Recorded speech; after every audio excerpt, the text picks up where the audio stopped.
César, muchas gracias por darnos un minuto de su tiempo para una entrevista breve. La sesión opera de forma simétrica. ¿Cómo podemos hablar éticamente de una salud global cuando las dinámicas del libre mercado ensanchan las brechas de equidad en acceso a tratamientos complejos? Hay que entender que los determinantes de la salud son muy asimétricos entre sí, ¿no? Son muy diferentes entre sí. Por un lado tenemos a los gobiernos, por otro lado tenemos a las propias entidades de salud, por otro lado tenemos a las coordinaciones locales. Para hablar de una salud global tendríamos que tener una eficiencia, comunicación, un plan general en el cual involucre a todos. Muchas veces encontramos que la salud se encuentra centralizada en las regiones de mayor poder adquisitivo o en las provincias donde hay mayor capacidad de gasto, dejando de lado a los lugares más lejanos. Entonces, primero es entender qué es lo que nos está faltando. Segundo, ver cuáles son los actores completos, no solamente los centrales, para poder determinar y establecer un plan que involucre a todos. ¿Cuál debe ser el rol de los entes rectores locales para no ser simples receptores pasivos de crisis sanitarias globales? Yo creo que una de las autoridades principales, como son los municipios, deberían liderar esta cadena. ¿Por qué?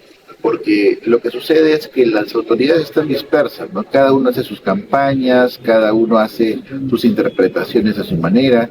Yo creo que lo principal es tanto el Ministerio de Salud, como ente rector, y las municipalidades deberían elaborar en conjunto los planes guía a los cuales las demás autoridades se pudieran adherir y de esta manera tener una base sólida, informativa y con mucha información para enfrentar las crisis sanitarias. ¿Cómo debe reconfigurarse el sistema sanitario para mitigar la intervención de corporaciones globales en comunidades nativas vulnerables? Creo que el rol del Estado es fundamental en este caso, porque uno de los grandes problemas de las comunidades nativas vulnerables es el poco acceso por un lado y el desconocimiento de cómo funciona realmente el sistema de salud. Así que la intervención del Estado globalizando la oferta, permitiendo que hasta en el lugar más recóndito haya algún acceso, así sea por telemedicina, a un buen servicio de salud, creo que permitiría que estas comunidades puedan integrarse al sistema global de salud y evitar, ¿no?, que haya intervenciones ajenas que buscan lucro, ¿no?, en esas comunidades. Doctor, estas reglas intelectual para estos fármacos, ¿cuándo debe ser el procedimiento democrático del cuerpo médico que es un mercado global que prioriza el movimiento financiero sobre el derecho humano? Creo que acá debemos tener en cuenta que la peor posición que puede tomar es no tomar ninguna posición. En primer lugar, debe de plantear nuevas leyes, porque los colegios profesionales tienen prerrogativas, la de plantear nuevas leyes que regulen algo justo, y bien es cierto que no entorpezca las nuevas investigaciones con los laboratorios, pero un grado justo también para los pacientes, porque hay medicamentos que pueden llegar a tener precios prohibitivos y el tiempo que duran las patentes muchas veces son incontables hasta que se desarrollen nuevos fármacos y se ve perjudicada grandes esferas de la población. Entonces, en su rol, primero tener una posición rotunda ante limitar las patentes de los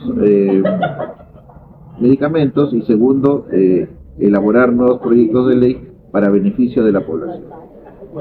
Bajo este panorama, ¿considera que la OMS ejerce una rectoría verdaderamente solidaria o sus políticas están supeditadas a intereses geopolíticos? Yo creo que la historia nos indica que la OMS se rige por intereses. Si bien es cierto, como idea, como ideal, una organización central que vele por la salud mundial es una buena idea. Hay que recordar que la OMS recibe financiamiento de muchos países y es fácil pensar que los países que dan más financiamiento pueden dictar el plan al cual la OMS se va a plegar.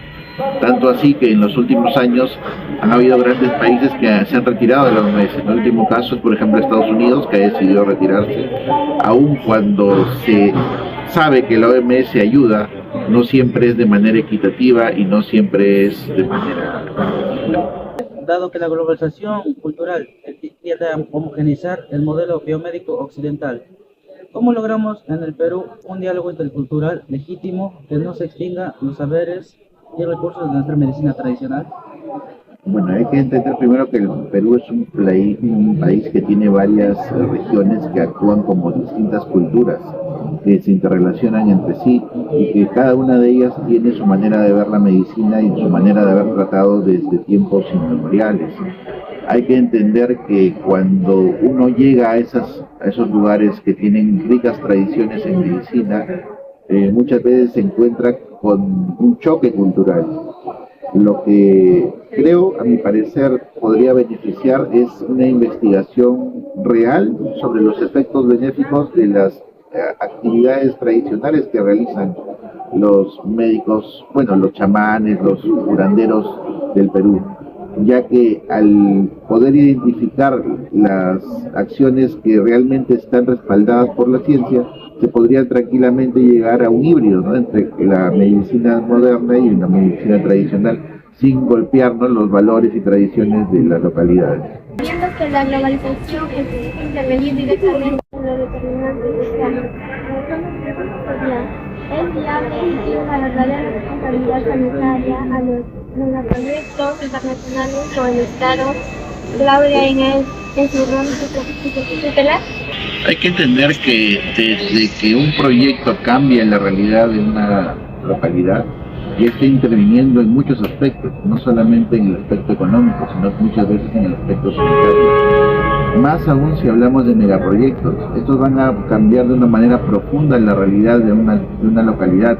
Por lo tanto, también están inmersos en un grado de responsabilidad solidaria con las comunidades a las que van a afectar.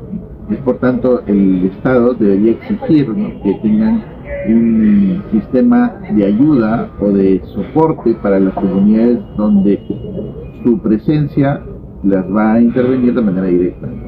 ¿Cómo debe reconfigurarse el sistema sanitario para mitigar la intervención de corporaciones globales en comunidades nativas vulnerables?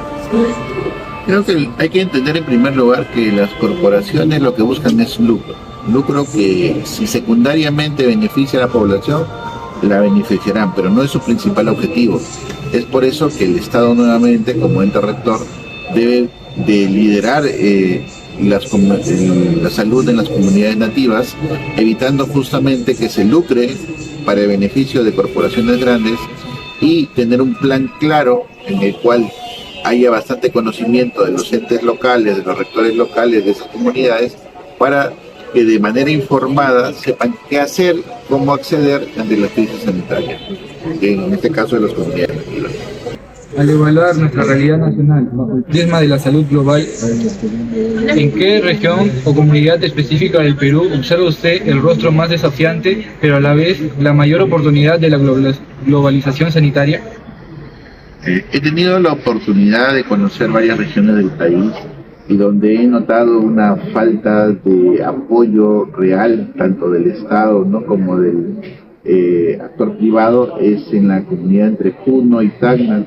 Hay muchas comunidades que sufren de friaje cada año y son comunidades muy pobres donde la salud escasea, los recursos tipo medicinas, personal de salud también escasea, y son lugares donde por la misma geografía, más de 5.000 metros, es muy desafiante, tanto la manera logística de cómo llegar a ellos, ¿no?, y también la manera de cómo motivar al personal de salud que vaya a esos lugares.